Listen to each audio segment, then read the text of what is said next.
turn it into helium. That is a clean, wonderful, limitless energy source for the future. Dr. Ruzic has an ambitious plan for the future of plasma. He wants to turn it into an alternative energy source for the whole world. Nuclear fusion has a huge promise because hydrogen is the most single abundant atom. Water, H2O, right? And even if we have to use isotopes of it, like deuterium or tritium, they're still widely available. If you could have fusion as an energy source, the world would never need another one. And he's planning ahead. Very, very far ahead. The planet's going to be destroyed in 5 billion years, all right? Because that's when the sun will use up its fuel. But even at that point, we would still have deuterium available. His first step was to create plasma in the lab by using intense heat on various gases. This plasma right here is actually made by a direct current. It's very diffuse. You can see the glow. Dr. Ruzic formed plasma in a vacuum tube.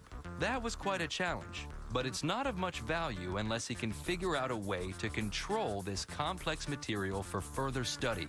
As the pressure increases, you can see here that we have a confined region, a region that's brought closer together, that's denser. This means this plasma is actually confined. Sometimes, less is more. Free-flowing electrons of plasma are extremely magnetic. So what did the physicists choose to control this complicated substance? A simple refrigerator magnet, just like the one holding up your child's artwork. I like calling it gaseous jello. I can wiggle it, it kind of holds its form. It's clearly a different state of matter. I can use the plasma now to do other things. Of course, it was eventually time for an upgrade. In this 6-foot stainless steel tube, Dr. Ruzic would heat plasma to 90,000 degrees, then surround it with a strong electromagnetic field to see how well it could be contained and controlled.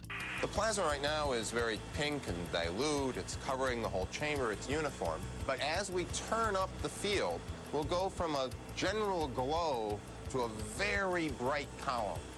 It's like Luke Skywalker flipping on his lightsaber.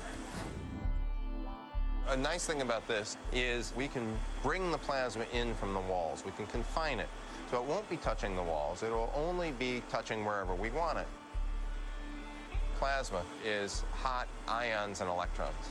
If they crash into a material surface, one thing is that they're going to lose their energy and make the surface warm. If you have something that's hundreds of thousands of degrees, then that's very bad. You're going to melt your surface, and you're certainly going to take out all the energy from the plasma itself. So it's very important to minimize the amount of plasma that can interact with the material wall itself. This tube contains our future. By applying magnets all around the plasma jet, Dr. Ruzic has compressed it and concentrated it into a tiny space. Now plasma is in a form that scientists can work with in order to extract energy by a process called fusion.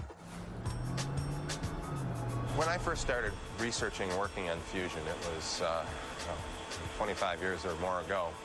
And everyone thought, oh, another 25 years we'll be done, we'll have fusion, we'll have power plants. Well, now I like to say maybe it's 35 years from now. But someday, my children, my grandchildren, my great-grandchildren might be able to live in a cleaner world with an abundant... Weird connections.